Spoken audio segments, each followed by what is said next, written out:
வணக்கம், நான் உங்க friend Jaya Srinivasan. Welcome to veggies recipe.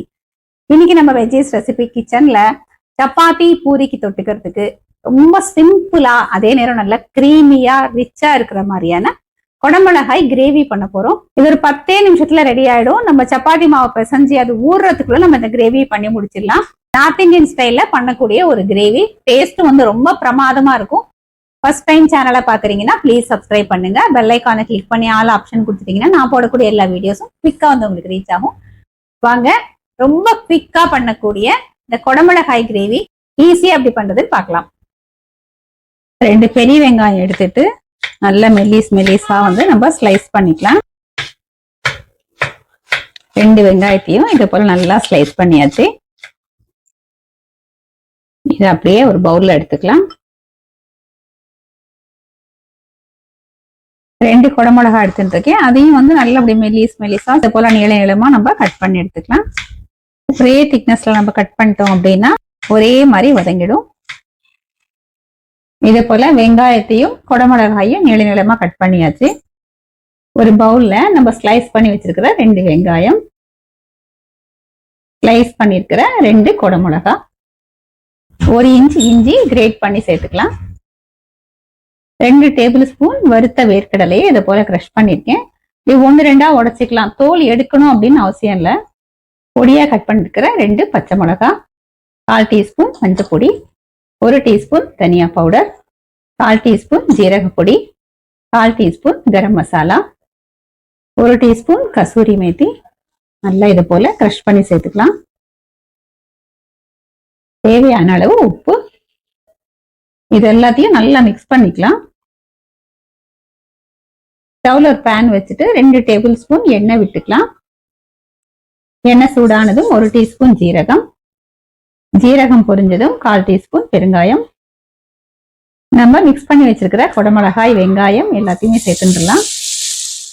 இது நல்லா வதக்கி விட்டுக்கலாம். வெங்காயமும் குடமிளகாயும் கொஞ்சம் கிரன்ச்சியா இருந்தா நல்லா இருக்கும். நம்ம இதெல்லாத்தையும் மிக்ஸ் பண்ணி வச்சதுக்கு அப்புறம் ரொம்ப நேரம் ஊற விட வேண்டாம். ஊற விட்டோம் அப்படின்னா உப்பு எல்லாம் சேர்ந்து ரொம்ப தண்ணி விட்டுக்கும். மிக்ஸ் பண்ணிட்டு தாளிச்சுட்டு உடனே நம்ம சேர்த்துக்கணும். இது வதங்கறதுக்குள்ள இதுக்கு தேவையானதை அரைச்சிக்கலாம். ஒரு மிக்ஸி ஜார்ல 100 கிராம் பன்னீர் ரஃபா கட் பண்ணி சேர்த்துக்கோங்க. 3 டேபிள் ஸ்பூன் ஃப்ரெஷ்ஷான தயிர் சேர்த்துக்கலாம். இதை வந்து ஃபைன் பேஸ்டா அரைச்சு எடுத்துப்போம். வெங்காயமும் குடமிளகாயும் பாருங்க நல்லா வதங்கிடுத்து. குழையாம அழகா கரெக்டா வெந்திருக்கு பாருங்க. நல்லா ஒரு தடவை மிக்ஸ் பண்ணி விட்டுடுவோம். இப்ப ஸ்டவ் ஆஃப் பண்ணிக்கலாம். ஸ்டவ் ஆஃப் பண்ணிட்டு நம்ம அரைச்சி வச்சிருக்கிற பன்னீர் தயிர் இதை வந்து சேர்த்துருவோம். நல்லா மிக்ஸ் பண்ணி விட்டுடலாம். பன்னீர் வந்து சின்ன சின்ன பீசஸா சேர்த்துட்டு வெறும் தயிரை நல்லா சிலிப்பிட்டு திப்பியா இல்லாம அதை அப்படியே நம்ம டைரக்டாவே சேர்த்துக்கலாம். இது கொஞ்சம் மைல்டா இருக்கும். நம்ம வந்து குடமிளகாயும் வெங்காயம் வதக்கும் போது நான் 1 டீஸ்பூன் மிளகாய் பொடி நான் சேர்த்து வதக்கியிருக்கேன். அந்த கிளிப்பிங் வந்து மிஸ் ஆயிருக்கு. நீங்க வந்து இது கொஞ்சம் ஸ்பைசியா வேணும்னா கொஞ்சம் அதிகமான மிளகாய் பொடி கூட நம்ம சேர்த்துக்கலாம். ஒரு கைப்பிடி அளவுக்கு ஃப்ரெஷ்ஷான கொத்தமல்லியை பொடி பொடியா கட் பண்ணி தூவிக்கலாம். நல்லா மிக்ஸ் பண்ணிட்டு சர்விங் பவுலுக்கு மாத்திப்போம். சிம்பிளா அதே நேரம் நல்லா ரிச்சா கிரீமியா குடமிளகாய் கிரேவி சூப்பரா ரெடி ஆயிடுது. இன்னைக்கு நம்ம வீட்டு லஞ்ச் பாருங்க, குடமிளகாய் கிரேவி புல்கா சப்பாத்தி பாருங்க எவ்வளவு நல்லா சாஃப்டா இருக்கும். ஒரு சொட்டு கூட எண்ணெய் இல்லாம நம்ம பண்ணிடலாம். தயிர் சாதத்துக்கு தொட்டுக்கிறதுக்கு ஆவக்காய் ஊறுகாய்.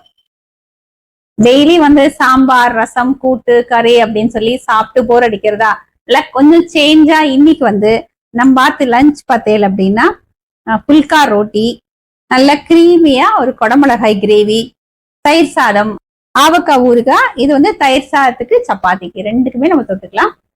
இன்னைக்கு நம்ம வந்து குடமிளகாய் கிரேவிய இந்த புல்கா ரோட்டி பண்ணிருக்கோம் இல்லையா, இதுக்கு வந்து தொட்டுண்டு சாப்பிடலாம்.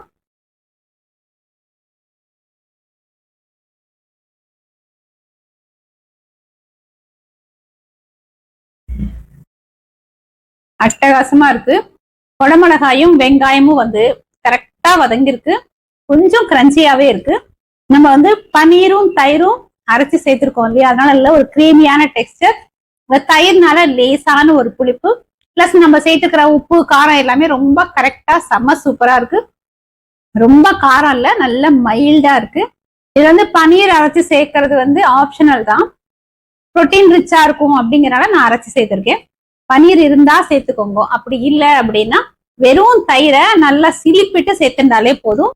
அப்ப நமக்கு அந்த கிரீமி டெக்ஸ்டரும் கிடைச்சிரும், லேசான ஒரு தயிரோட புளிப்பும் வந்துடும், டேஸ்டும் வந்து பிரமாதமா இருக்கும். நம்ம வந்து கொடமிளகாயும் வெங்காயமும் சேர்த்திருக்கோம். வெங்காயம் வேண்டாம்னா நம்ம அவாய்ட் பண்ணிக்கலாம். அதுக்கு பதிலா நம்ம வந்து உருளைக்கிழங்கு இதே மாதிரி ஃபிங்கர் சிப்ஸ்க்கெல்லாம் கட் பண்ணோம் இல்லையா, தோலை சீவிட்டு நீள நீளமா கட் பண்ணி இதே மாதிரி நல்லா மிக்ஸ் பண்ணிட்டு ஃப்ரை பண்ணிக்கலாம். அப்படி பண்ணி கொடுத்தோம்னா குழந்தைகளும் ரொம்ப விரும்பி சாப்பிட்டுருவா. இதே மாதிரி இதே மெத்தட்ல இதே அளவுகளோட இந்த கொடமிளகாய் கிரேவி நீங்க கண்டிப்பா ட்ரை பண்ணி பாருங்க. ஒரு சண்டே அன்னைக்கு ஒரு டிஃபரெண்டா சமைக்கணும், குவிக்கா பண்ணணும் அப்படின்னு இது ஒரு நல்ல ஆப்ஷனா இருக்கும். ட்ரை பண்ணி பார்த்துட்டு எப்படி வந்ததுன்னு கமெண்ட்ல சொல்லுங்க. லைக் பண்ணுங்க, உங்க ஃப்ரெண்ட்ஸ் அண்ட் ஃபேமிலியோட ஷேர் பண்ணுங்க. இன்னொரு புது ரெசிபியோட நாளைக்கு நான் உங்களை மீட் பண்றேன். தேங்க்ஸ் ஃபார் வாட்சிங்.